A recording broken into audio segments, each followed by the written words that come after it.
สบายดีเด้อพ่อแม่พี่น้องบ่สุขสุขคนสุขสุขบอนเนาะหลังจากที่บ่ได้เปิดห้านหลายมื้อแล้วก็ห่างหายไปจากอันกล้องเนาะพี่น้องบ่ได้อัปเดตสถานการณ์ก็โดนเติบ FC ก็ว่าสิสั่งแหละ ว่าสะโฮงหน้าตาบ่สดชื่นเลยว่าซั่นจักสิให้สดชื่นจังได๋พี่น้องเอ้ยเจ็บกระเพาะจังว่าทั้งหากทั้งวินเนาะแล้วก็ใส่น้ำใส่สะโลมคือสะโฮงลงอันนั้นหั่นแหละเนาะลงรูปภาพในช่องหั่นแหละใส่น้ำจะว่ากว่าสิแบบกว่าสิคืนมาได้โอ้ยยุงกับของยุงกว่าสิคืนมาได้กว่าสิบ่พอใส่น้ำแล้วล่ะยังบ่จบส่ำนั้นอีกเด้ยังแบบยังได้ไปกวดไปอีกยังได้ไปกวดกวดสุขภาพอยู่เนาะพี่น้องแล้วก็กวดตับไตไส้พวก มันยังก็ยังอยู่ครบเนาะแล้วก็บ่ได้มีหยังน่าเป็นห่วงก็คือแบบกวดเบิดหั่นแหละเนาะแบบว่าเป็นเขาเจ้าแบบ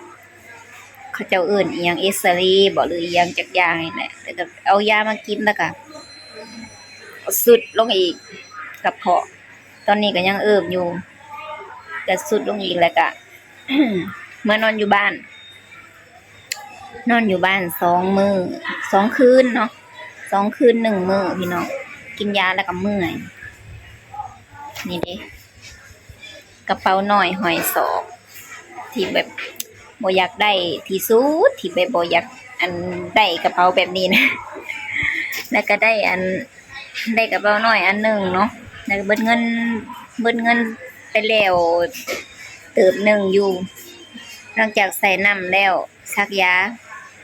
ก็เบิดไปอีกแล้วส่วนนั้นนะแต่พอไปอีกมาแล้วก็บ่ไปกวดสุขภาพมาอะไรก็บ่อันนี้กระเพาะลำไส้อักเสบหน่อยนึงก็เป็นกระเพาะนะพี่น้องแล้วก็กินหยังก็พิษกินหยังก็บ่ได้กินยากับพิษแล้วก็เมื่อยมื้อนั้นน่ะเมื่อยแล้วก็สงเก็บห่านขึ้นไปนอนเนาะแบบบ่ได้เป็นมานี่นะเด้กระเพาะมาอีกแล้วบ่นี่บ่แม่นสิพิษข้าวปุ้นอีกแล้วจักอยากอดบ่ได้อดหลายมื้อแล้วทิศปลายแล้วพี่น้องอดนะแล้วก็แอกๆมาอีกแล้วได้อีหยังน้อฮะเหลือแต่โต๊ะอันนั้นได้นะไข่หมกสีขาวๆนะเด้น่ะโต๊ะจักว่าฮอดไซแล้วพี่น้องเอ้ยแล้วก็ไปกวดไปเอ็กสารพัดสารเพแล้วก็บ่อันนี้เนาะกระเพาะก็ยังขึ้นอยู่ยังกินยาก็ยังพิษอยู่แล้วก็ไปนอนบ้านเมื่อนอนอยู่บ้าน2 มื้อแล้วก็จังได้แบบว่าไข้แน่หน่อยนึงเนาะก็เลยมาเปิดห้านนี่แหละก็เมื่อวานนี่ก็มาเปิดห้านเนาะแล้วก็เป็นมื้อนี้นำก็25เป็น19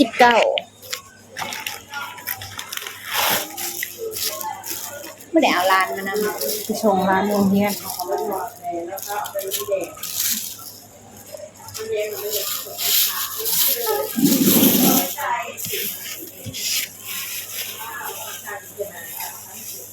ย่างไปบอก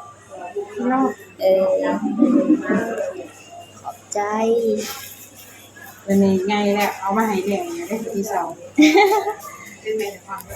เป็นเวรลูกอ่อนวุฒิปี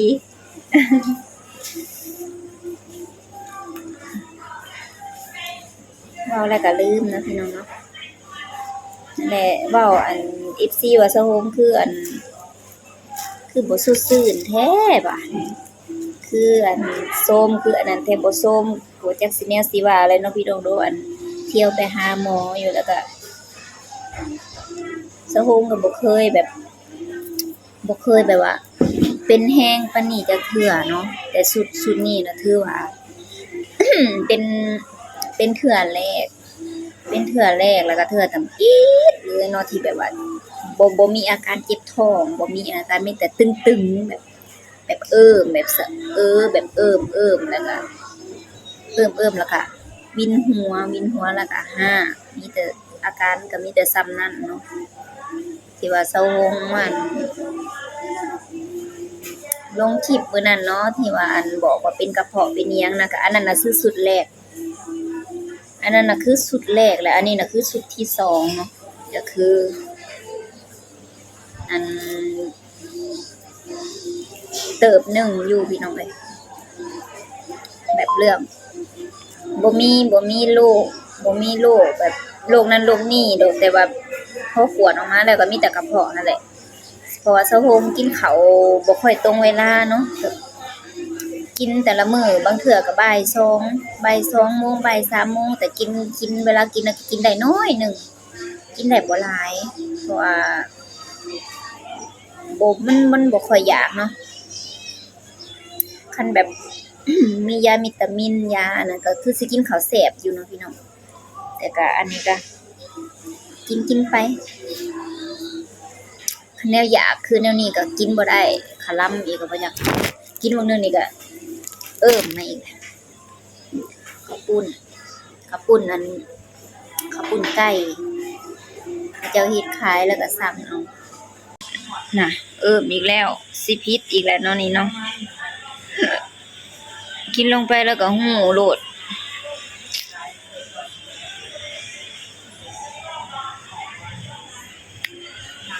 อังเปาอันตุ๊ดจีนมื้อนึงนี่ผู้ใดได้อังเปาหลายบ่เนาะพี่น้องเขาเจ้าตลาดนี่ก็มีแต่เวียดแต่จีนก็เก็บห้านปิดห้านบ่ได้มาอังเปาตั้งแต่ตุ๊ดจีนเนาะ 3-4 มื้อผ่านมา5มื้อผ่านมาแล้วก็บ่ได้อันนั้นบ่ได้เปิดห้านมีจิลี่อยู่ตลาดก็ได้แต่ก็มีอยู่คนก็หลายอยู่เนาะแต่ก็มีปิดห้านนำเพราะว่าส่วนหลายก็มีเวียดมีจีนมื้อนี้ก็มาแจ้งข่าวให้ FC ฮู้ก็ประมาณนี้แหละเนาะบอกว่าอันหลายคนทักมาเนาะถามนั่นนี่มาสะฮงก็บ่ค่อยได้ตอบเนาะพี่น้องแบบบางเทื่อก็บ่ค่อยได้เข้าบ่ค่อยได้เข้าไปส่องบ่ค่อยได้เข้าไปอันนี้อันคอมเมนต์หรืออีหยังก็บ่ทันได้บางอันก็บ่ทันได้อ่านเนาะคันมีเวลาสะฮงก็สิเข้าไปอยู่บางเทื่อเฮ็ดนั่นเฮ็ดนี่ก็บ่มีเวลาแล้วก็อีกอย่างก็บ่ได้ลงคลิปแล้วก็บ่ได้เข้าเลยเนาะบ่อันก็เข้าไปลงอยู่แบบว่าเขาไปลงคลิปสั้นคลิปหยังหั่นน่ะแบบบ่อยากให้มันขาดตอนแบบอยากลงให้มันต่อเนื่องอยู่ตลอดหั่นน่ะคันเป็นอะไรเนาะแบบว่ามีหยังก็สิอัปเดตให้ตลอดเด้อพี่น้อง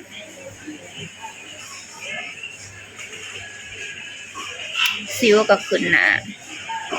ช่วงเจ็บกระเพาะก็คือบางเทื่อนอนก็บ่ได้ล้างหน้าแบบอันนั้นเนาะแค่ล้างแบบล้างน้ำธรรมดาน่ะบ่ได้ใส่สบู่บ่ได้ใส่อิหยังแบบมันตอนนั้นน่ะมันเมื่อยเนาะมันลุกบ่ได้มันเมื่อยมันขนาดย่างนี่ก็ยังวิ่งเวียนแล้วก็เลยแบบล้างหน้าแบบธรรมดาเอานะสิวก็ขึ้นง่ายแต่เก่านี่กินข้าวปุ้นอีกคนก็สร้างมันเนาะก็ให้มันไปโลดแล้วก็กินยาใส่พี่น้องแล้วเซ็ตกองดองก็คือเซ็ตกองดองไปเลยมาเด้อกินนำกันได้หยังเนาะ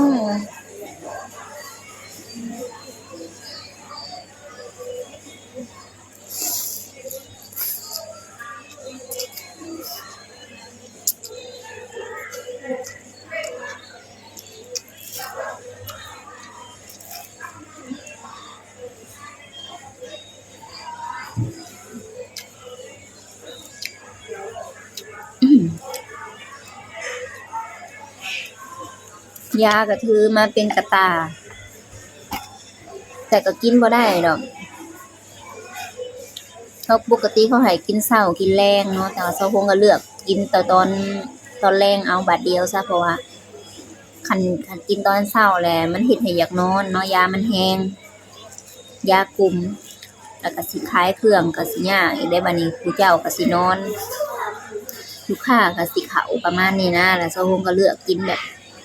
เลือกกินตอนแลงเอาซะตอนเช้าก็มีอยู่เนาะเขาเจ้าแยกให้แต่มันก็บ่หลายเม็ดปานใด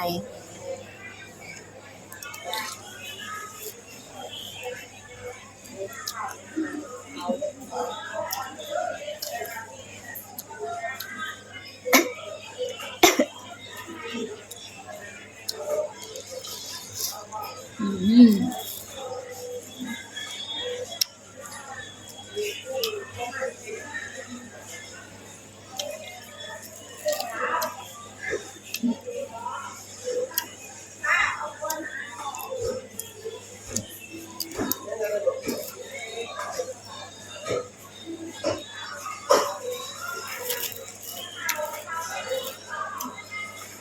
บ่ได้กิน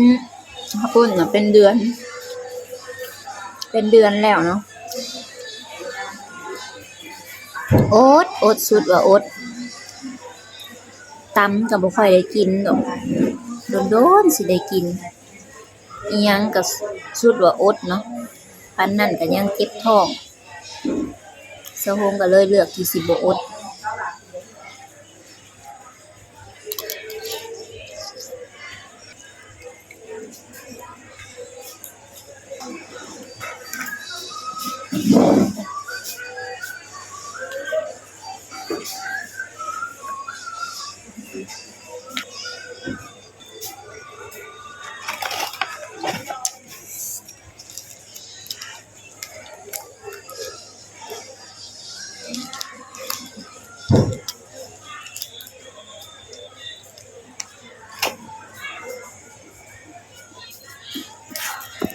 เอาล่ะพี่น้องสำหรับคลิปนี้ก็ขอจบไปเพียงส่ำนี้เด้อฝากกดไลค์กดแชร์ติดตามช่องเซาฮงให้เด้อ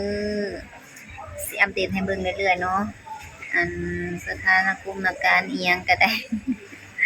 แต่สำหรับคลิปนี้ก็ขอจบไปเพียงส่ำนี้พอกันใหม่คลิปหน้า